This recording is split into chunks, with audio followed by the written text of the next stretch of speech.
When you get a little too deep into watches, your perception of what is affordable and what is expensive becomes, let's say, warped to be nice.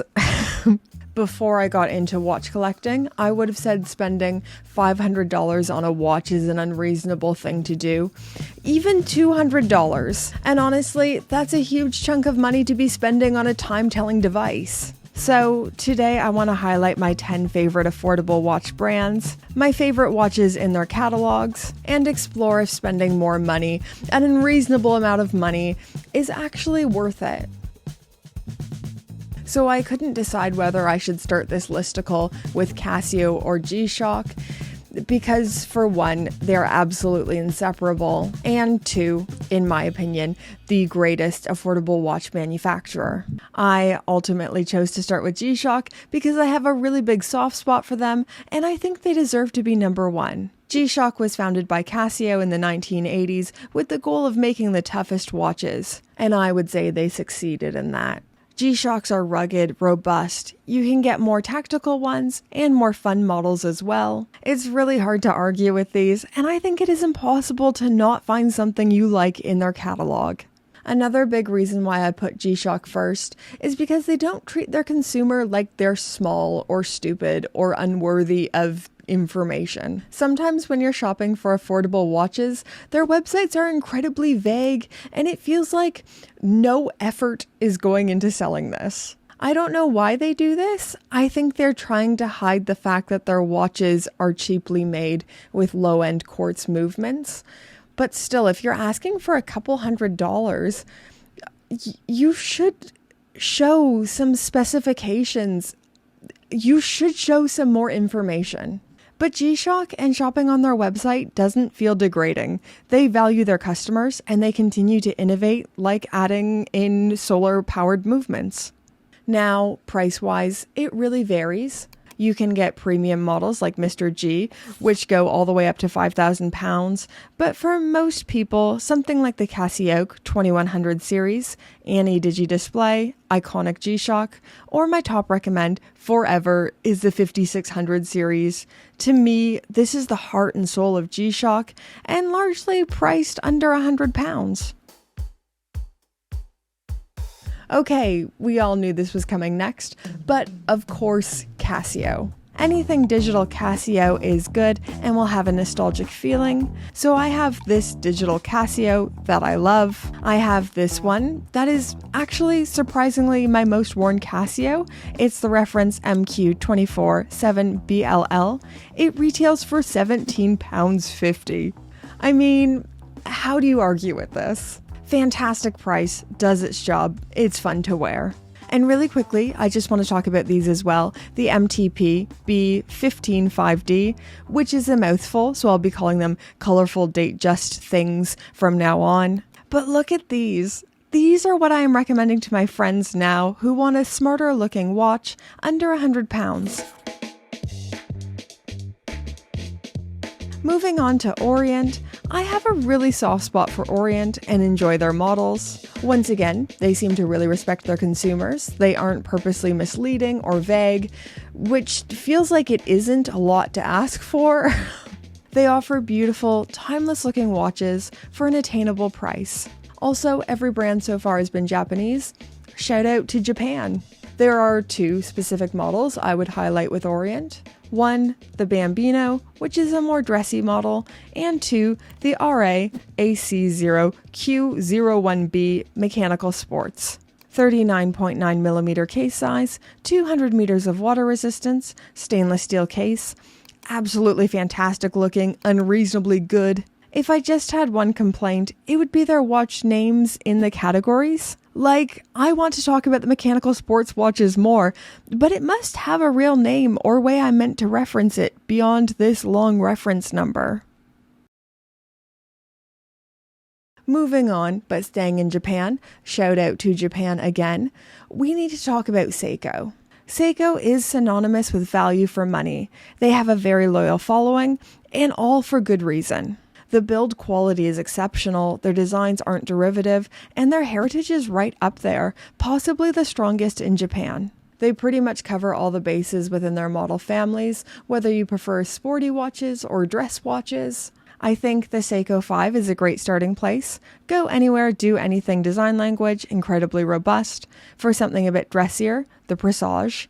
And for something full-on sporty, something from the Prospex range. If it's me, the Prospex Alpinist, all day, every day. But the Speed Timer is also fantastic. Next brand, Citizen. Third shout out to Japan. So nice they get a shout out thrice. For me, their defining modern watch is the Soyotsa. Go anywhere, do anything specifications, 40mm stainless steel case, date at 3 o'clock, and 50 meters of water resistance. And also, this is where today's fabulous video sponsor, IFL, comes in, because this customization,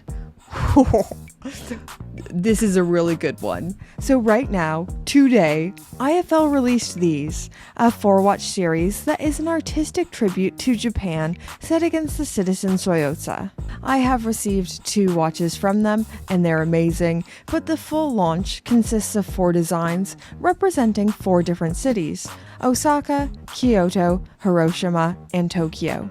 I have the Hiroshima and Tokyo editions in, and these perfectly capture the essence of these cities. The Soyotsa Tokyo concept brings to life the intimate streets that make Tokyo so unique, the warmth of the different alleys, and a slice of daily life in Tokyo. For the Hiroshima concept, IFL chose to honor the city's symbol of peace and resilience with a floating torii gate emerging from the waters.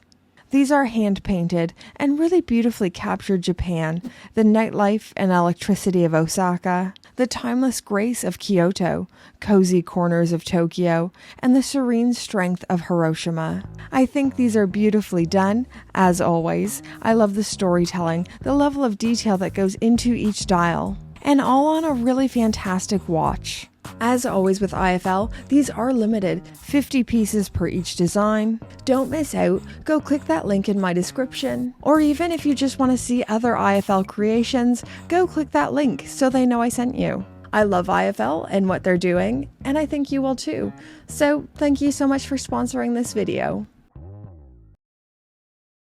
No more Japan, let's go America, baby! Oh! USA, baby, USA! I'm actually Canadian. I'm just very excitable. So Timex was founded in 1854, originally as the Waterbury Clock Company. Timex actually makes some of my favorite affordable watches. I particularly think the Expedition is unreasonably good. So this has a 41mm titanium case, field watch aesthetics, mechanical automatic movement, very sporty, very cool, and to sell this level of watch for £3,000 is insane to me. Did I say 3,000? It's 300. It is £300. I'm not saying £300 is cheap. It's absolutely a considered purchase, but you are getting a lot for £300. That £300 is doing a lot of heavy lifting. Other notable shoutouts, the Q Timex GMT. My next door neighbor actually wears one of these. Great looking watch. Love it.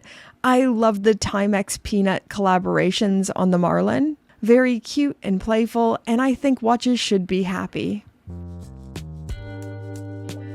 Okay, for this slot, I kept bouncing between Ferrer or Bulova, but I've ultimately decided to go with Ferrer, and let me tell you why. Ferrer have a really unique design identity. I love their use of color. I've been hands-on with a few models at watch meetups, and the quality is great. I think it's really hard to argue with these, and I think more people should be putting Ferrer on their listicles that are like this listicle. I should say, they are quite a step up price-wise, so these are nearer to £1,000 and sometimes over £1,000, or about $1,200 USD, but I think they are worth it. Awesome build quality, Solita movements, and so unique. My personal recommendation would be the Mansfield. So Tissot have been having a bit of a moment with the re-release of the PRX, and rightfully so, but they are so much more than just the PRX. Tissot is one of those brands, like Seiko, that is synonymous with value for money. My top recommend from them would actually be the Gentleman. This is a line with a strong design language, very good looking watches, a high degree of finishing for the price with a combination of brushing and polishing, sunburst dial, and date at 3 o'clock. For the quartz variation, it is £400, and for the mechanical £800, so it depends on your budget. And my other Tissot recommend would be, of course, the PRX. I am so into 1970s, 1980s integrated bracelet sports watches. For that specific style, it is hard to beat the PRX unless we're talking Audemars Piguet kind of guacamole. So I've been doing a lot of mainstream brands here, a lot of Japanese brands, but Studio Underdog is a British micro brand that is really carving out its own unique place in the market. So the brand began with some fun chronographs, with the statement model being the watermelon. In just a few years, they've built a cult following, strong design language, and even collaborated with H. Moser. Some of their models are beginning to move to the pricier end, but if you're looking for a real bargain and something unique, I'd be looking at the 01 series chronographs. This is their brand's DNA, the bread and butter, the icon, and retails for £550. Last but not least, and I think the most expensive on this listicle, Christopher Ward. Another British brand that has created a big identity for themselves in a relatively short amount of time. As a lot of you know, I've been working with Christopher Ward for a while now. On a free level, they're not paying me. I get a lot of their watches into review, and I have a lot of great things to say about them. I really believe in them and what they're doing, and they genuinely seem to go from strength to strength. We've seen them change and evolve from their logo and logo placement to now doing very ambitious, weird models like the Bel Canto. As for my recommendations, on a £1,000 budget, the C63 Sealander, go anywhere, do anything, retails under £1,000, winner. Around £1,000, it has to be the 12. Similar thing going on as the PRX, integrated stainless steel sports watch. I'd argue that the 12 has a higher degree of finishing, but that is also reflected in the price, being £400 more expensive for the mechanical model. As I already said, Christopher Ward is going from strength to strength. They welcome constructive criticism and they make changes based upon that. And it feels like each release is better than the last. Yeah, I'm really excited about them. I think 2025 is going to be huge for them. This is an idea I keep exploring, and I think it could be a whole video unto itself. But are expensive watches actually worth it? And I think the answer is nuanced, of course. It's yes and no. I'm going to do my best to articulate myself well and not sit on the fence, but also it is yes and no. So ultimately, whether you pay £100 or £10,000 or £100,000, you are essentially buying a device that tells you the time and you wear it on your wrist. The ultimate purpose of the wrist jewelry remains the same, but there are notable differences between the wrist jewelries. A Ford and a Lamborghini will both get you to the grocery store, but these machines are very different, and one is a heck of a lot more fun to say.